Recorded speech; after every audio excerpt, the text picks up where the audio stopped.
جب کبھی امت زندہ تھی، معتضد باللہ کے پاس ایک شخص آیا کہ جی بغداد کا سب سے بڑا تاجر، اس کے پاس بہت بڑی امانت رکھوا کے حج پہ گیا، وہ آ کے مکر گیا، دیتا نہیں، کوئی گواہ؟ کہ جی گواہ کوئی نہیں، میں کیا کروں، میرا گواہ کوئی نہیں۔ کہا اچھا، امیر المومنین جب کبھی زندہ تھے، جب ان کے دروازوں پر آہنی گیٹ نہیں تھے، جب وہ سوز گداز رکھنے والے تھے، سوچ سوچ سوچ سوچ کہنے لگا اچھا ایسا کرو، تم اس کی دکان کے سامنے جا کے بیٹھ جاؤ، میں گزروں گا،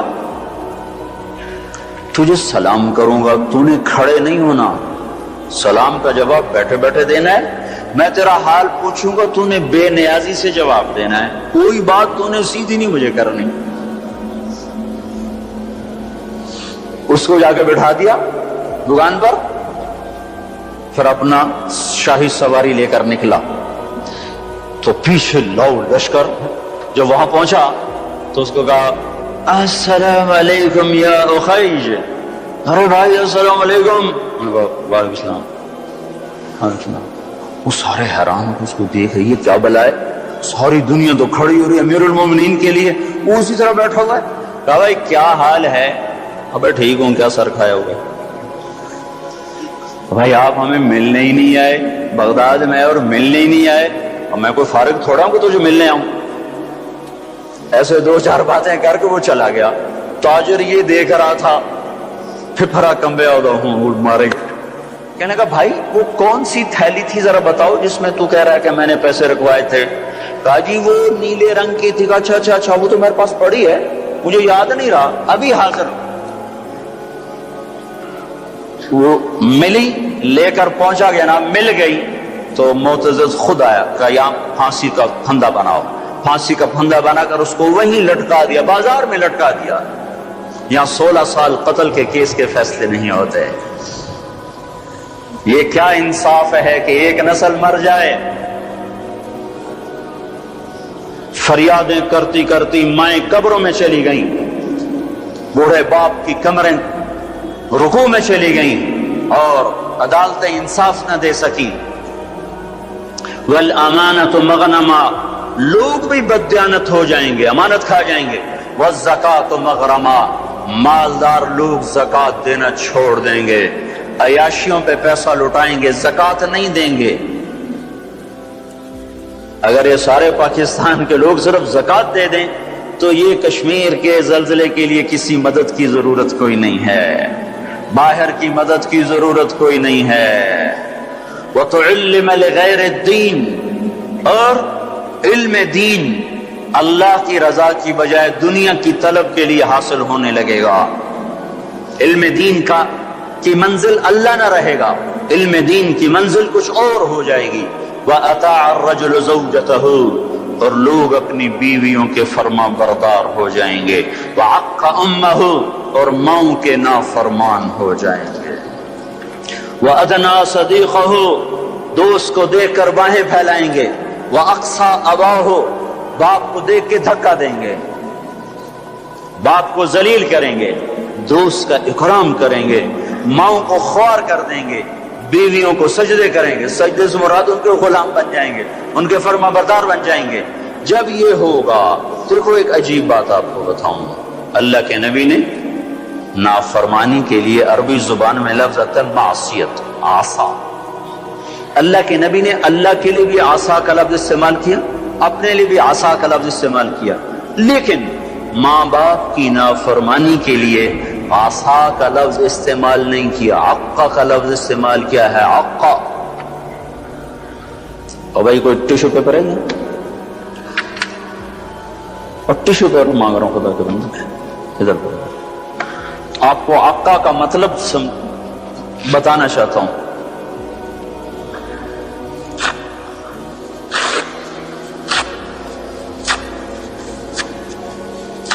اس کو آپ کو جوڑ سکتا ہے؟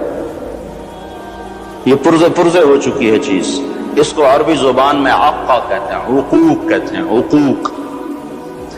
تو اللہ کے نبی یہ بتا رہے ہیں جو ماں باپ کا نافرمان ہوتا ہے اس کے غضب کے سوا، اللہ کے نبی نے فرمایا جس نے ماں باپ کو تنگ کیا، اس پہ اللہ کی لعنت، اس پہ فرشتوں کی لعنت، اس پہ زمین آسمان کی لعنت، اس کی نہ نماز قبول ہے، نہ روزہ قبول ہے، نہ حج قبول ہے۔ اسلام آباد بھرا پڑا ہے ماؤں کی ہائے ہے، باپ کے آنسو ہیں، اولاد کو فرصت کوئی نہیں۔ پنڈی بھرا پڑا ہے، پاکستان بھرا پڑا ہے، ماں باپ ڈرتے ہیں، جوان اولاد سے بات نہیں کر سکتے۔ میں نے اپنی آنکھوں سے دیکھا، کانوں سے سنا، جوان بیٹی اپنی ماں سے کہہ رہی تھی بکواس نہ کر، اور اس کے موٹے موٹے آنسو جو اس کے گالوں پہ ڈھلک رہے تھے، مجھے یوں لگ رہا تھا یہ عرش کو بھی ہلا کے رکھ دیں گے۔ اور ایک بیٹا اپنے باپ کا گریبان پکڑ کے کہہ رہا تھا تو آج تائیں میرے واسطے کی کیتا ہے۔ بیٹا باپ سے کہہ رہا تھا، انہی کانوں سے میں نے خود سنا ہے، کوئی میں روایت نہیں کر رہا ہوں، تو آج تائیں میرے واسطے کی کیتا ہے۔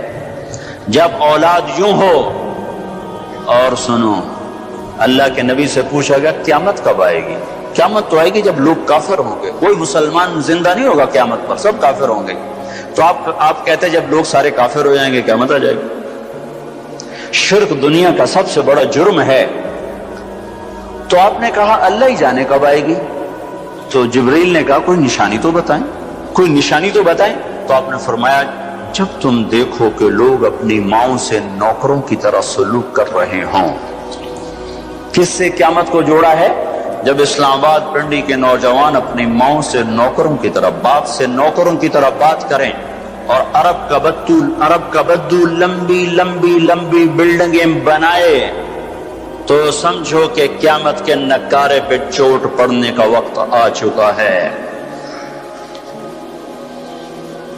یہ سب کچھ ٹوٹنے والا ہے، ایسا ٹوٹے گا کہ کوئی رونے والا ہی نہ بچے گا۔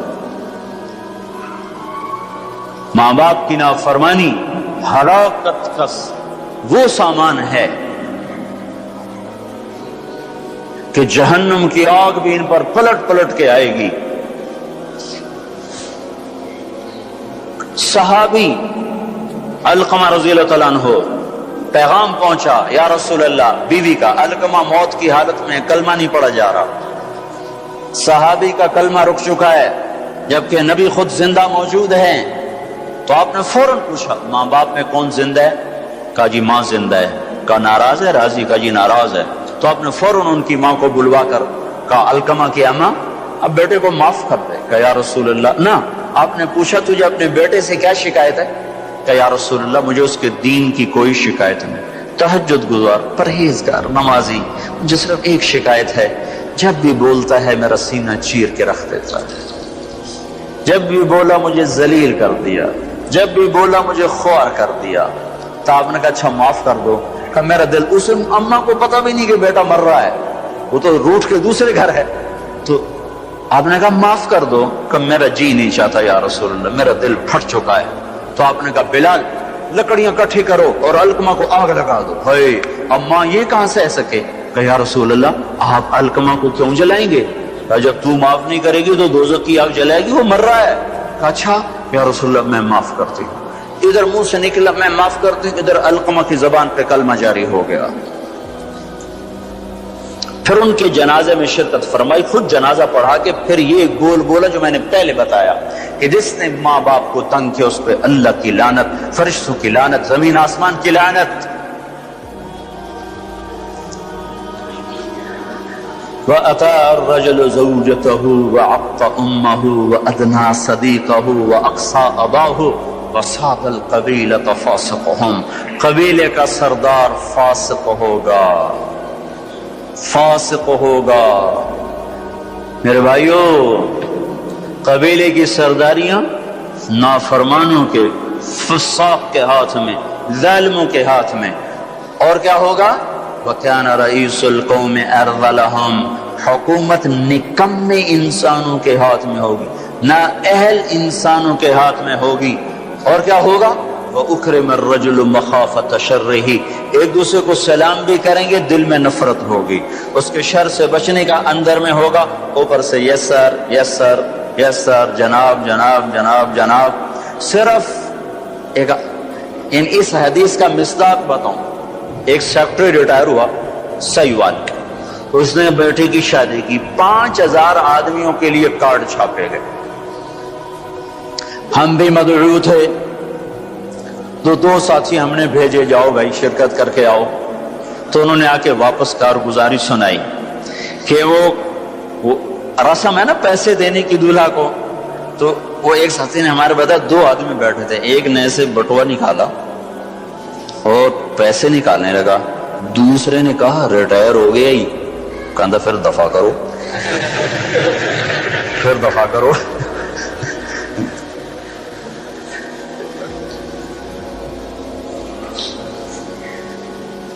چودھری صدیق مرحوم تھے پنجاب کے چیف سیکرٹری، 5 سال چیف سیکرٹری رہے.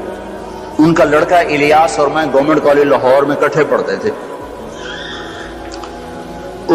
ہمارا آپس میں آج تک تعلق ہے، اتنے 35 سال ہو گئے آج تک کوئی محبت ہے. تو ایک دن میں اس سے ملنے گیا، بیمار تھا. کہنے لگا جب ابا سیکرٹری تھا نا تو چھینک آنے پہ 100 آدمی آیا کرتے، چوہے صاحب خیریت تو ہے خیریت تو ہے. اور جب سے ریٹائر ہوا مر رہے تو کوئی پوچھتا نہیں آ کے. وَأُكْرِمَ الرَّجُلُ مَخَافَةَ شَرِّهِ، یہ سلام کس لیے کیے جائیں گے؟ اس کے شر سے بچنے کے لیے، محبت کی وجہ سے نہیں. سیاست کا سلام ہوگا. اور کیا ہوگا؟ وَارْتَفَعَتِ الْأَصْوَاتُ فِي الْمَسَاجِدِ، مسجدوں میں لڑائیاں شروع ہو جائیں گی، نفرت کے بیج اور کانٹے بکھرنے لگ جائیں گے. جس ممبر سے محبت کا پیغام دیا جاتا تھا وہ ممبر فرقہ واریت کی لپیٹ میں آ جائے گا، اور اس سے لوگ ان کی زبانیں زہر اگلے گی، زہر جو بھائی کو بھائی سے لڑا دیں گی اور دست و گریباں کر دیں گی، اور مسجدوں میں آگ بھڑکتی ہوئی سارے فضا کو اپنی لپیٹ میں لے لے گی. مسجدوں میں لڑائیاں شروع ہو جائیں گی. اور کیا ہوگا؟ طہرت القینات والمعازف، گانے والیاں محترم ہو جائیں گی، گانے والیاں محترم ہو جائیں گی. جن کی وجہ سے اللہ ناراض ہوا انہیں کو جب عزت دی جائے گی. گانے والیاں ظاہرت کے 2 مطلب ہیں، گانے والیاں عام ہو جائیں گی اور ظاہرت معزز اور محترم ہو جائیں گی. والمعازف، اور موسیقی کے آلات گھر گھر ہوں گے. کوئی گھر موسیقی سے بچا ہوا نہ ہوگا، کوئی گھر موسیقی سے بچا ہوا نہ ہوگا. وظاہرت القینات والمعازف، گانے والیاں معزز، گانے والیاں محترم. محفل موسیقی کے کارڈ چھاپے جا رہے ہیں.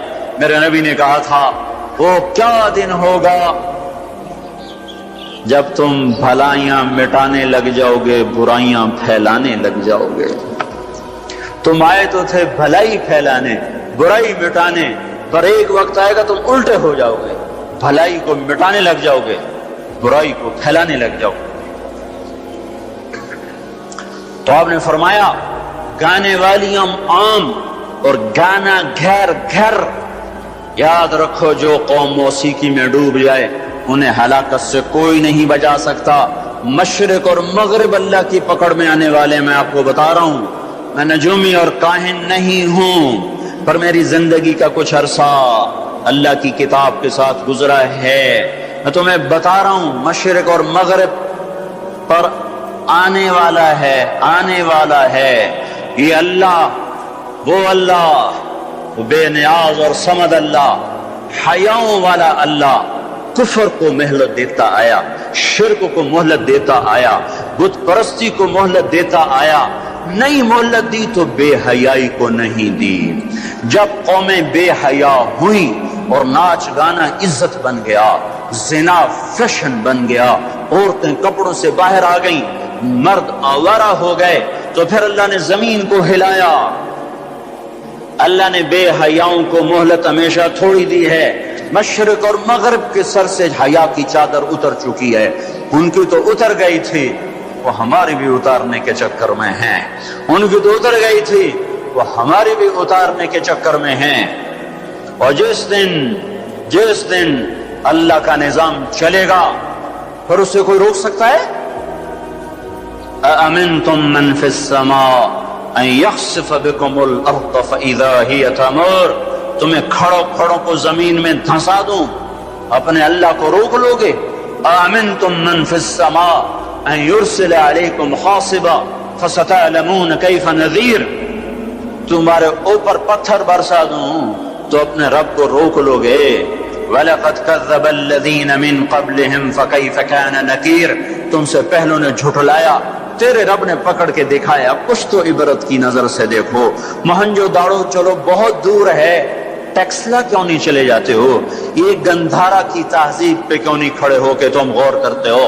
ان کے ٹوٹے مکان، ان کی دفن شدہ تہذیبیں اور ان کے ویران حویلیاں، مہنجو داڑو کی تہذیب، ہڑپا کی تہذیب، یہ تو میرے دیش کے اندر ہے، مجھے باہر نہیں جانا پڑے گا، مجھے روم کے کھنڈر دیکھنے کے لیے اٹلی جانے کی ضرورت نہیں ہے، اردن جانے کی، ترکی جانے کی ضرورت نہیں ہے، یہی کھنڈر بتا رہے ہیں۔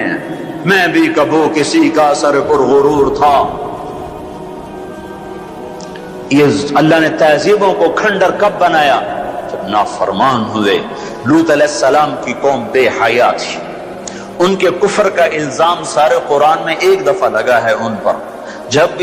جب بھی نبی کہتا تھا تم غلطی کرتے ہو تو اور انبیاء ان پر کفر کا تم کیوں اللہ کا انکار کرتے ہو، تم کیوں اللہ کا انکار کرتے ہو؟ لوط علیہ السلام کو لوط علیہ السلام نے اللہ نے صرف ایک دفعہ کہا کہ یہ کفر کرتے ہیں، باقی ہر دفعہ جتنی دفعہ اللہ نے ان پر لعنت کی تو کہا تم کیسے بے حیا ہو، یہ تم کیا کام کرتے ہو، تم کیسے بے حیا ہو، تم مردوں سے شہوت پوری کرتے ہو۔ ما سبقکم بہا من احد من العالمین، اس ظالموں تم سے پہلے یہ گندا کام کسی نے نہیں کیا، یہ تم کیا کر رہے ہو؟ جب دھرتی پر یہ کام لوط علیہ السلام کی قوم کا عمل جب دو آدمی کرتے ہیں تو اس جگہ کے فرشتے اٹھ کر اوپر چلے جاتے ہیں کہ ابھی اللہ نے زمین کو ہلایا اور ابھی ہلایا اور ابھی عذاب آیا اور ابھی عذاب آیا۔ تو لوط علیہ السلام کی قوم پہ اللہ نے 4 عذاب پھینکے ہیں کٹھے، اور 5واں زلزلہ۔ پہلے آیا زلزلہ، پھر آئی فرشتے کی چیخ، پھر اوپر پڑی پتھروں کی بارش، پھر ان کے چہرے، ان کی آنکھیں گئی دھسا دی گئیں، اور پھر ان کو اللہ نے یوں اٹھایا اور پلٹا کے یوں مارا۔ فجعلنا عالیہا سافلہا وامطرنا علیہا حجارۃ من سجیل منضود مسومۃ عند ربک وما ہی من الظالمین ببعید۔ اور عجیب بات بتاؤں، پتھروں پہ نام لکھے تھے، یہ پتھر فلاں خبیث کے سر پہ پڑے گا، یہ فلاں بدبخت کے سر پر پڑے گا۔ لوط علیہ السلام کی بیوی ایمان نہیں لائی تو اللہ تعالیٰ کے فرشتوں نے کہہ دیا تو بچ جائے گا، تیری بیوی کے سر پہ پڑے گا پتھر۔ اور لوط علیہ السلام اتنے تنگ آ چکے تھے، فرشتوں نے انہوں نے پوچھا کب عذاب آئے گا؟ لوط علیہ السلام نے پوچھا فَأَسْرِ بِأَهْلِكَ بِقِطْعٍ مِّنَ اللَّيْلِ وَلَا يَلْتَفِتْ مِنكُمْ أَحَدٌ وَامْضُوا حَيْثُ تُؤْمَرُونَ۔ لوط علیہ السلام کہنے لگے عذاب کب آئے گا؟ تو فرشتوں نے کہا اِنَّ مَوْعِدَهُمُ الصُّبْحُ، ابھی نہیں، اِنَّ مَوْعِدَهُمُ الصُّبْحُ، جب صبح کا چاندنا ہوگا تو ان پر عذاب آئے گا۔ لوط علیہ السلام اتنے تنگ آ چکے تھے، کہنے لگے نہیں، صبح بڑی دور ہے، ابھی لاؤ۔ تو جواب میں فرشتوں نے کہا الیس الصبح بقریب، صبح بھی تو قریب ہی ہے، الیس الصبح بقریب ان موعدہم الصبح، الیس الصبح بقریب، یہ قرآن کی آیت ہے۔ فرشتوں نے کہا بس 3-4 گھنٹے کی بات ہے، نکلو۔ فلما اتاہا امرنا، پھر اللہ کا امر آیا۔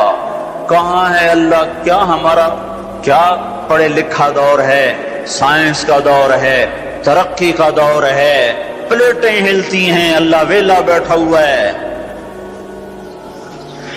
ہاں واپس آؤ۔ عقل کی پرستش نے یونان کو کیا دیا؟ رب کی پرستش نے دیا جو بھی دیا۔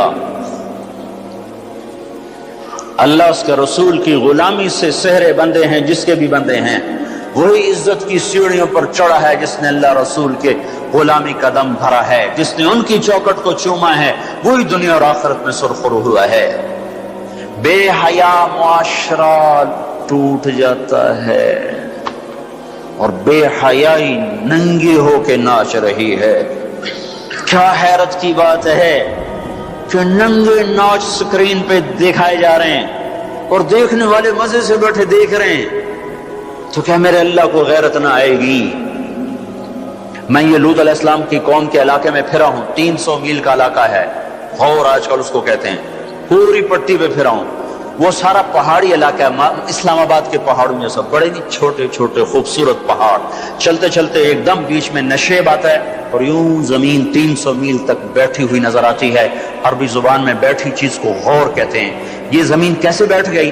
جب لوط علیہ السلام کی بستی کو اٹھایا اور اٹھا کر اوپر سے زمین پر مارا تو وزنی چیز جب زمین پر گرتی ہے تو دائیں بائیں زمین نیچے بیٹھ جاتی ہے۔ اس طاقت سے وہ بستی زمین پر گری کہ 300 میل تک ساری زمین بیٹھ گئی۔ تو لوط علیہ السلام صبح نکلنا تھا کہ پہلے زلزلہ آیا، پھر فرشتے کی چیخ آئی، پھر پتھر برسنے لگے، چیخ و پکار۔ لوط علیہ السلام نے بیوی سے کہا تھا پیچھے نہ مڑ کے دیکھنا، اور اللہ کا فیصلہ ہو چکا تھا کہ اس کا بھی سر ٹوٹنا ہے۔ تو چلتے بس وہ نہیں رہ سکی، ذرا یوں اتنی کو گردن ٹیڑھی ہوئی تھی کہ اوپر سے پتھر آیا اور اسے بھوسا بنا کے پھینک دیا۔ تو میرے بھائیوں، ہم سب خطرے کی لپیٹ میں ہیں، باری لگ چکی ہے، نمبر بنمبر، نوبت بنوبت یہ ہوگا۔ یا لوگ توبہ کریں گے یا اللہ کی نشانیاں کھل کے آئیں گی۔ جب یہ ہوگا، جب میری امت گانے بجانے کو جو قومیں گانے بجانے میں ڈوبتی ہیں وہ ہلاک ہو جاتی۔ چلو میں کہتا ہوں وہ جو قرآن بھی پرانی کتاب اور حدیثیں بھی پتہ نہیں ہیں کہ نہیں ہیں۔ کتنا ایک طبقہ ہے جاہلوں کا جو یہ بھی کہتا ہے، وہ اقبال کو تو مان لو تمہارا شاعر مشرق ہے، حکیم الامت کا لقب پایا ہے۔ 1996 میں انڈونیشیا جماعت میں گیا تھا تو وہاں کا جنرل حبیبی تھا مسلمانوں کا لیڈر، اس سے ملاقات پر اس نے کہا کہ آپ کے شاعر اقبال کی پوئٹری کو ہم نے اپنی زبان میں ٹرانسلیٹ کر کے اپنے نوجوانوں میں جذبہ پیدا کیا۔ میں نے کہا ہماری قوم تو اس کی قدر نہ کر سکی، 100 سمندر پار کی قوم اس کی شاعری سے انقلاب لے آئے، اور انہیں گانوں سے ہی فرصت کوئی نہیں۔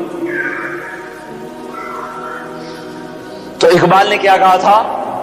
تجھ کو بتاتا ہوں کہ تقدیر امم کیا ہے، تمہیں بتاؤں میں قوموں کے عروج و زوال کی کہانی، شمشیر و ثنا اول، طاؤس و رباب آخر۔ جب وہ اٹھتی ہیں عزت کے زینوں پر تو نیزوں کی کھڑکھڑاہٹ اور تیروں کی سنسناہٹ اور تلواروں کی جھنکار ان کا نغمہ ہوتا ہے، اور جب وہ ذلت کے گڑھوں میں گرتی ہیں اور پستیوں میں گرتی ہیں تو پھر تانسین ان کا بڑا آدمی بن جاتا ہے، پھر تانسین کے قصیدے پڑھے جاتے ہیں، پھر گلوکاروں کو فنکار بنایا جاتا ہے، پھر ناچنے والیوں کو فنکارہ بنایا جاتا ہے۔ ہائے ہائے ہائے ہائے، 6 لاکھ کو کیا جواب دو گے؟ پاکستان کے عوام کے کو 3 ہستیوں کا سامنا ہے، ساری دنیا کو 2 کا سامنا، ایک اللہ کا، ایک اس کے رسول کا۔ پاکستان والوں کو 3 کا سامنا ہے، ایک اللہ کا، ایک اس کے رسول کا، اور ایک ان 6 لاکھ کا جن کی ہڈیوں پر اس ملک کو تعمیر کیا گیا۔ وہ معصوم بچے جو درختوں سے لٹکا کر سینے کے پار کیل کر دیے گئے، وہ عزت مآب بیٹیاں جو خاک و خون میں لوٹا دی گئیں، وہ نوجوان اور بوڑھے جن کی لاشوں سے ٹرینیں بھر بھر کر لاہور کے اسٹیشن پر آتی تھیں۔ ہاں، میں تو مہاجر نہیں ہوں، لوکل آدمی ہوں، لوکل ذمہ دار کا بیٹا ہوں۔ میرے ابا کا ایک مہاجر دوست تھا، اس کی ایک دفعہ وہ کہانی سنا رہا تھا میرے باپ کو، میں بیٹھا سن رہا تھا۔ ہمارے ڈیرے پر جالندھر سے بھاگا کمیاں صاحب سارا ہی خاندان کٹوا کے نکلا۔ کیا خیال ہے؟ یہ 6 لاکھ تو ایسے پڑا ہے، اس سے زیادہ ہی ہوگا۔ یہ تمہارے گریبان پکڑیں گے، اسی لیے بنایا تھا ملک کے جگہ جگہ زنا کے اڈے کھل جائیں، شراب بکے، ناچ گانے کی محفلیں ہوں، ہمارے خون کی یہی قیمت ہے۔ ہائے، انسان ظالم ہے، بھول جاتا ہے۔ 50 کی دہائی میں پیدا ہونے والوں نے ان نوحوں کی تھوڑی بہت صدات باز گشت سنی ہوئی ہے۔ تمہیں کیا خبر کتنی جوانیاں رل گئیں، کتنی ماؤں، کتنی مائیں، کتنے بیٹے، کتنے باپ، کتنی بہنیں، کتنے سہاگ، کتنی جوانیاں اس بھٹی میں جل کے گل کے راکھ ہوئیں، پھر اس خطے کو وجود ملا۔ کہنے کہ میں رات کو چلتا تھا، دن کو چھپتا تھا کماد کے کھیت میں، پیچھے سکھ، آگے منزل کا پتہ کوئی نہیں کدھر جانا ہے۔ رخ لاہور کا تھا، پہنچ گیا دریائے ستلج۔ اس وقت ستلج زندہ تھا، اپنی روانیوں کے ساتھ بہتا تھا، ایسے سویا ہوا ستلج نہ تھا۔ اب آگے ستلج، پیچھے سکھ، یا کرپان پڑے یا پانی، دو میں سے ایک ضرور ہے، یا اگر آگے موت یا پیچھے موت۔ کیا میرے جی میں آیا سکھوں کے ہاتھوں مرنے سے بہتر ہے پانی میں مر جاؤں۔ تیرنا نہیں آتا تھا کہ میں نے ایک لکڑی اٹھائی، اس کو آسرا بنایا، میں نے کہا اے مولا زندگی ہے تو پار لگا دے، تیرنا مجھے آتا نہیں۔ کہ میں اس لکڑی پہ بیٹھا اور ایسے ہی پانی کو ہٹاتا ہوا تھوڑا تھوڑا آگے بڑھا۔ جب ذرا سا میں بیچ گیا ہوں تو میں نے کیا دیکھا کہ سارا دریائے ستلج لاشوں سے بھر کے بہ رہا تھا۔ ان کو پانی نے کفن دیا، انہیں ستلج کی مچھلیوں نے قبر دی۔ یہ تم سے پوچھیں گے، بددانتوں سے پوچھیں گے، ظالموں سے پوچھیں گے، ان ناچنے والوں سے پوچھیں گے، اور یہ ناچ کی محفلیں سجانے والوں سے پوچھیں گے ہماری ہڈیوں کی کیا قیمت ہے، ہمارے خون کی کیا قیمت ہے۔ کاش تم اپنی تاریخ ہی پڑھ لیتے۔ تاریخ اسلام چھوڑ دو، لمبا موضوع ہے، تاریخ پاکستان پڑھ لو، اور نہیں تو نسیم حجازی مرحوم کی خاک و خون پڑھ لو۔ میں نے اسکول لائف میں خاک و خون پڑھی تھی، 1 مہینہ میں روتا رہا تھا۔ میرا ایک بھانجا تھا، اس نے حفظ کیا، داڑھی منڈا دی، مجھے بڑا غم کہ یہ اس نے ظالم نے کیا ظلم کیا۔ اس نے کہیں خاک و خون پڑھی، اس نے ایسی توبہ کی، داڑھی بھی رکھ لی، پتلون بھی چھوڑ دی۔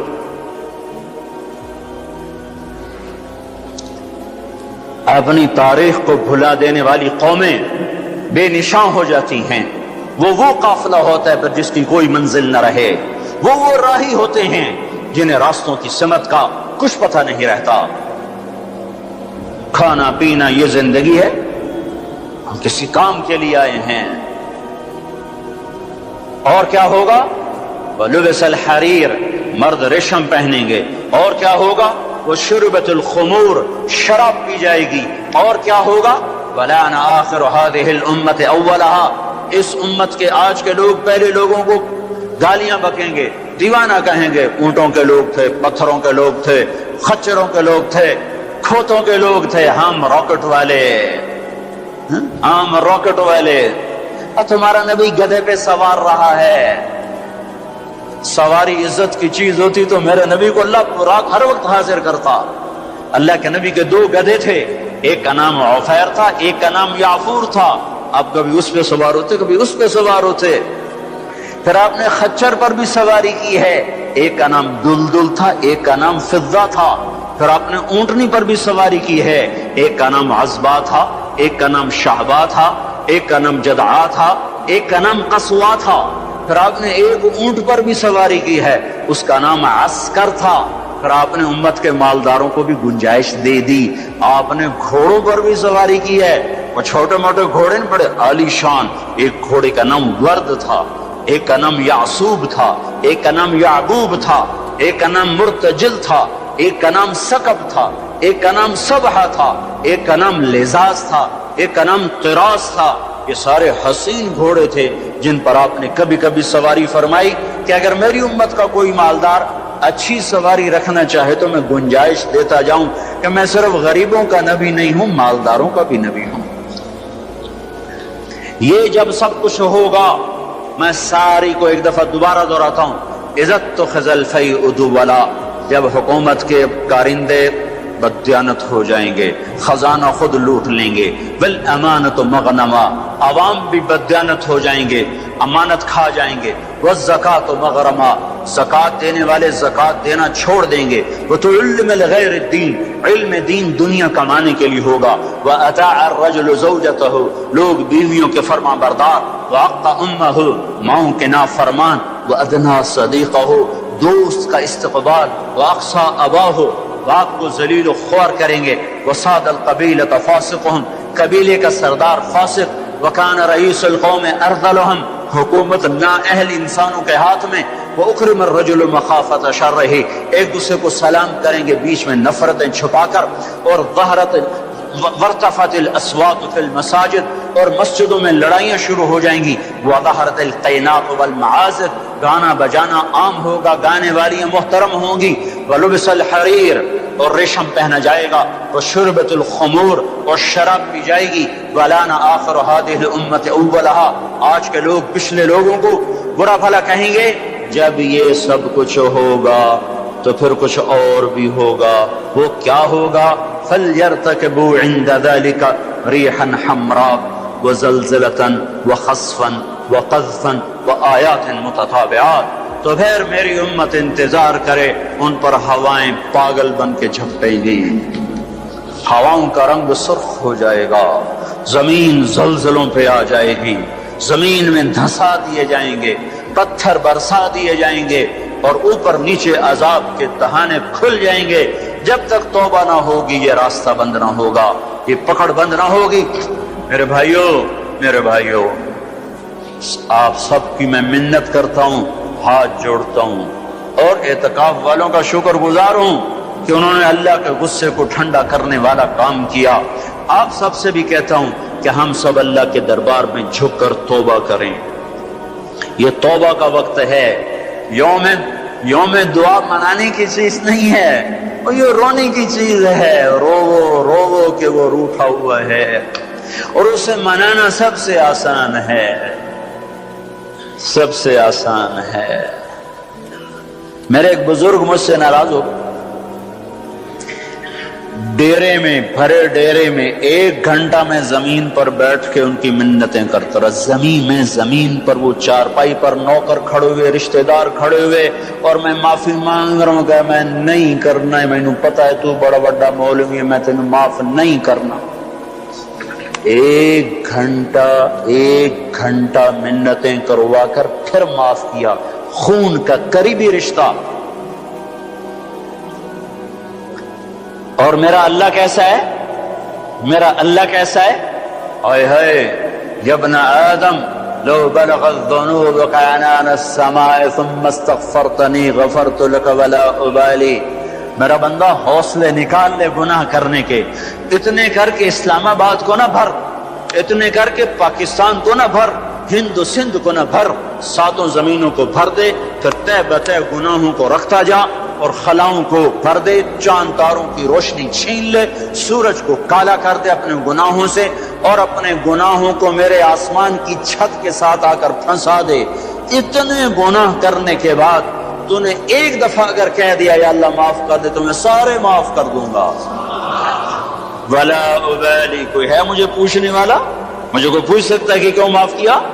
مجھے کوئی پرواہ نہیں ہے، تم توبہ کرنے والے بنو، مجھے معاف کرنے میں دیکھو گے کوئی دیر نہ لگے گی۔ من تقرب الی تلقیتہ من بعید، ساری زندگی کٹ گئی عشق بتا میں، مومن سے چوک ہو گئی، یا ویسے شاعری کی ترنگ میں کہہ دیا آخر عمر میں کیا خاک مسلمان ہوں گے، آخر عمر تو بہت زیادہ ہے، آخری سانس میں بھی توبہ کر لے تو اللہ گلے سے لگا لے۔ جو اپنے گناہوں کا بوجھ لے کر ندامت کے آنسو بہاتا ہوا بوجھل قدموں کے ساتھ اللہ کے گھر کی طرف بڑھتا ہے کہ آج اللہ کو منانے جا، آج اس سے صلح کرنے جا رہا ہوں، ماؤں کو منانے جاؤ وہ بات نہیں کرتی، باپ کو مناؤ وہ الٹا، پٹائی کرتا ہے. بھائی کو منانے جاؤ وہ دروازہ نہیں کھولتا، اور رب کو منانے جاؤ کب کب کب؟ جب بال بال گناہوں میں جکڑا ہوا، جب رواں رواں گناہوں کا گٹر بنا ہوا، جب پیچھے مڑ کے دیکھو تو کوئی ایک کرن کہیں نیکی کی نظر نہ آتی ہو، سیاہیوں میں لتھڑا ہوا، گندگیوں میں ڈوبی ہوئی یا ڈوبا ہوا، لتھڑی ہوئی یا لتھڑا ہوا، غفلت میں زندگی گزارنے والی یا گزارنے والا. جب یہ بوجھل قدموں سے اللہ کی طرف بڑھتا ہے تو میرا اللہ کہتا ہے ٹھہرو، میں تیرے استقبال کے لیے عرشوں سے نیچے اتر کے خود آگے آ رہا. تلقیتہ من بعید، آؤ جی آؤ جی. ہم آگے نہیں بڑھ جاتے اپنے قریبی دوست کے لیے، آؤ جی آؤ جی. تو یہ کچھ میرا اللہ کہہ رہا ہے، جو توبہ کرنے میری طرف آتا ہے میں آگے بڑھ کے اس کا استقبال کرتا ہوں. ومن اعرض عنی نادیتہ عن قریب، جو مجھ سے روٹ جاتا ہے اس کو خود قریب جا کے بلاتا ہوں. الی این اولک رب غیری، میرا بندہ کو مجھ سے پیارا رب تیرے پاس ہے؟ کہاں جا رہے ہو؟ جس سے ماں نافرمان بچے کو کہتی کہاں جا، جاہل تھے، جانور تھے، اور جب انسانیت کا شعور آیا تو وہ اٹھ کے اللہ کے پاس چلے گئے. اور تمہارے ہیں تو قدر کر لو، میں تو محروم ہوں ان دونوں سے. تمہارے زندہ ہیں تو قدر کرو ورنہ کف افسوس ملتے رہو گے. موسیٰ جیسوں سے اللہ نے کہہ دیا جب ماں مر گئی، موسیٰ کوہ طور پہ اب ذرا سنبھل کے آیا کرو، دعائیں کرنے والی چلی گئی.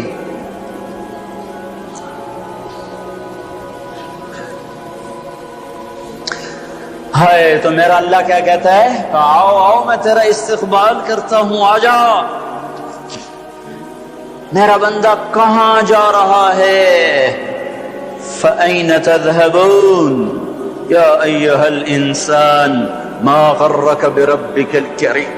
کاش اس آیت کے اندر کا شہد میں آپ کو نکال کے دکھا سکتا، اس کے اندر میں اللہ کی محبت میں آپ کو دکھا سکتا کہ اللہ کیسے پکار رہا ہے، یا ایہا الانسان، او میرا بندہ، او میری بندی، کہاں جا رہے ہو؟ ما غرک بربک الکریم. اور کبھی رب بھی ظالم ہو سکتا ہے. تیری ماں تجھ پہ ظلم کر سکتی ہے، عین ممکن ہے کہ مائیں ظالم ہوں. خیزوران نے اپنا سگا بیٹا قتل کر دیا. ہارون رشید کی ماں خیزوران، مہدی کی بیوی، ہادی ہارون کی ماں، مہدی کے مزاج پہ سوار تھی. مہدی اس کے پیچھے بھی جیسے نور جہاں جہانگیر پہ چھا گئی، خیزوران مہدی پہ چھا گئی. جب وہ مر گیا تو ہادی خلیفہ بنا. انہوں نے کہا اماں کو گھر کے اندر بیٹھنا، باہر نہیں آنا، چار دیواری میں تیرا ہر حکم چلے گا، حکومت کے معاملات میں دخل نہیں دینا. رات سوتے کو ماں نے مروا دیا. مائیں تو یہ ظلم کرتی چلی آئی ہیں، پر تیرا رب ہرگز ہرگز ہرگز ہرگز ہرگز کبھی ظلم نہیں کر سکتا، کبھی ظلم نہیں کر سکتا، کبھی ظلم نہیں کر سکتا. یہ بچے کیوں مر گئے؟ یہ معصوم کیوں مر گئے؟ یہ پتھر کیوں ہل گئے؟ یہ غریب لوگ تھے، ان کو کیوں پکڑ لیا؟ اور مت کرو یہ باتیں، مت کرو یہ باتیں، ان سے توبہ کرو، توبہ کرو، توبہ کرو. میرے اللہ سے زیادہ مہربان کوئی نہیں ہے. جنت کوئی مفت کا سودا ہے. وَلَنَبْلُوَنَّكُمْ بِشَيْءٍ، میں نے تمہیں آزمانا ہے دکھ دے کر بھی، سکھ دے کر بھی. وَنَبْلُوكُمْ بِالشَّرِّ وَالْخَيْرِ فِتْنَةً، میں نے تمہیں آزمانا ہے راحت دے کر بھی، مصیبت دے کر بھی. مَا أَصَابَكُم مِّن مُّصِيبَةٍ فَبِمَا كَسَبَتْ أَيْدِيكُمْ، جو تم پر مصیبت آئی ہے تمہارے ہاتھوں کی کمائی ہے. یہاں عذاب کی طرف اشارہ ہے، یہاں عذاب کو بتایا جا رہا ہے. ما اصابکم من مصیبت فباذن اللہ، تم پر جو مصیبت آئی ہے اللہ کے امر سے آئی ہے. یہاں امتحان کی طرف اشارہ ہے. سن لو، دو آیات آپ کو بتا رہا ہوں، دونوں کا مصداق الگ ہے. ما اصابکم من مصیبت فبما کسبت ایدیکم، تم پہ جو دکھ تکلیف آیا ہے تمہارے گناہوں کا نتیجہ ہے. ما اصابکم من مصیبت فباذن اللہ، تم پر جو مصیبت آئی ہے اللہ کی اجازت سے آئی ہے. یہ باذن اللہ، بما کسبت ایدیکم، بما کسبت ایدیکم پر جب زمین آسمان ہلتے ہیں تو اللہ کا عذاب ہوتا ہے، اور باذن اللہ پر جب زمین آسمان ہلتے ہیں تو اللہ کا امتحان ہوتا ہے. اچھا چلو ان پر یہ تو گناہگار بھی ہوں گے، کون سے معصوم تھے، گناہگار بھی ہوں گے۔ اللہ تعالیٰ ایک حدیث میں آتا ہے اللہ اپنے بندے کے لیے جنت میں ایک مقام طے کرتا ہے، وہ اپنے عمل سے پہنچ نہیں پاتا تو اللہ اس پہ مصیبت ڈال کے اس کو وہ مقام عطا فرما دیتا ہے۔ اور اللہ تعالیٰ جنت میں جب مصیبت زدہ لوگوں کو بلائے گا، مصیبت والے آ جاؤ، اعلان ہوگا 8 اکتوبر کے زلزلے والے آ جاؤ۔ جب اللہ ان کو جنت کے درجات دے گا تو جو لوگ عافیت میں رہے ہوں گے وہ کہیں گے ہائے کاش دنیا میں ہمارے گوشت کینچیوں سے کاٹے جاتے اور ہمیں بھی یہ رتبہ مل جاتا۔ کینچی کیوں کہا، تلوار کیوں نہیں کہا، خنجر کیوں نہیں کہا؟ کہ تلوار اور خنجر کام تیزی سے دکھا جاتے ہیں، کینچی تو کپڑا کاٹنے کے لیے ہے، بوٹی کاٹنے کو تو نہیں ہے۔ اس بات کی طرف اشارہ ہے کہ کینچیوں سے ہمیں کاٹتے، رگ رگ ہماری پھڑکتی اور دکھتی اور ہم ہائے ہائے کرتے مرتے، پر اگر ہمیں یہ مل جاتا تو ہمیں کوئی نقصان نہ تھا۔ تو اللہ اچھوں کو بھی آزماتا ہے، بروں کو بھی۔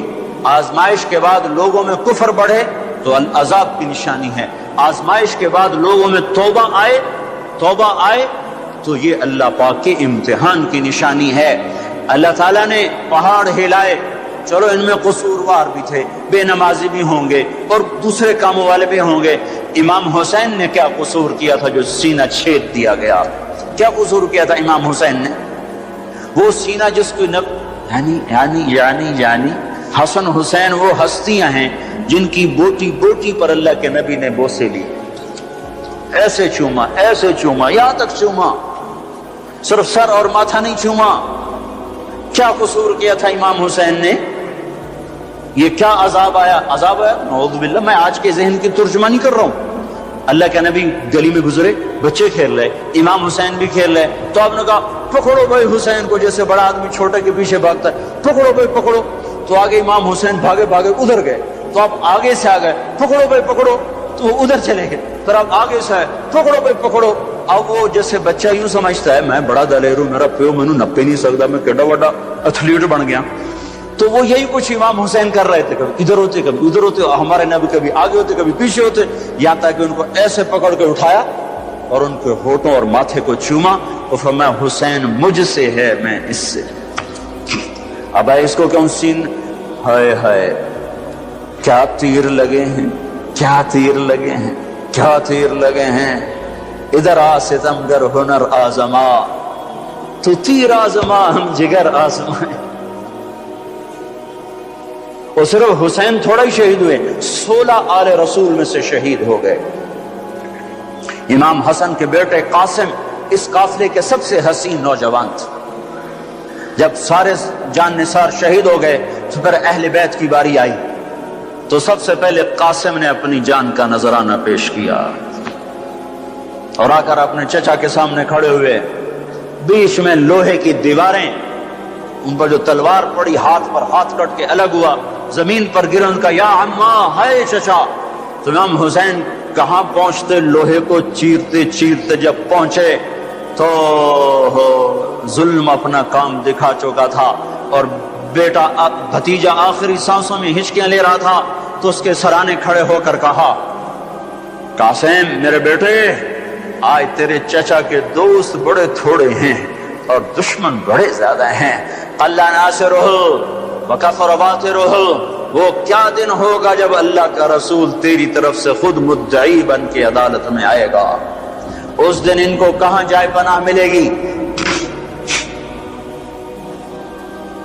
ایک دفعہ تلواریں رک گئی امام حسین کے یہ بول سن کر، تو ان کو اٹھایا، سینے سے چمٹا کر ان کے پاؤں زمین پہ لگتے جا رہے تھے۔ جہاں پہلے جعفر کے بیٹے شہید ہوئے پڑے تھے، جعفر کے بیٹے عون، عبداللہ، محمد، عون اور محمد یہاں شہید ہوئے ہیں۔ عبداللہ زندہ سلامت رہے جن سے حضرت جعفر کی نسل چلی، عون اور محمد کے ساتھ جا کے قاسم کو لٹا دیا۔ 16 آخری شہزادہ عبداللہ، امام حسین کے 4 بیٹے شہید ہوئے، علی الاکبر، علی الاوسط، ابو بکر، عبداللہ، 4 بیٹے شہید ہوئے۔ آخری بچے عبداللہ ہیں، 2 سال کو ان کو بلوایا ملنے کے لیے، پیار کرنے کے لیے، خود رہ گئے، بچہ رہ گیا تھا، اب جانے کا وقت آ چکا ہے، تو اس کو پیار کر کے وہ بچہ ایسے تڑپ رہا تھا پیاس کی شدت سے، اتنے میں ایک سنسناتا تیر آیا اور عبداللہ کے سیدھا آ کر گلے میں لگا، خون کا فوارہ چھوٹا۔ اسماعیل علیہ السلام کی پیاس بجھائی زمزم کے پانی سے، اور حسین کے لال کی پیاس بجھائی اس کربلا کی جگر سے۔ یہاں دل بھر گیا ہے، دل ہی تو ہے نہ سنگ و غشت، درد سے بھرنا ہے کیوں صبر کا پیمانہ، تبریز ہو گیا اور بیٹے کے خون کو دونوں ہاتھوں لے کر ایسے دم بنا کر یوں آسمان کی طرف اٹھایا، اے میرے رب، اگر تو نے اپنی مدد کو روک لیا ہے تو میرا تو سبیلا کوئی نہیں ہے۔ ہمیں یہ سبق دیا گیا ہے کہ اگر کوئی مصیبت ہے کہ اللہ ہم تیرے غلام، ہم تیرے غلام۔ سنو ابن ماجہ کی روایت ہے، امید میری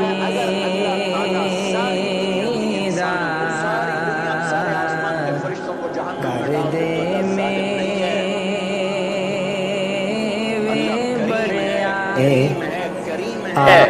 امتحان ہے ہمارا بھی۔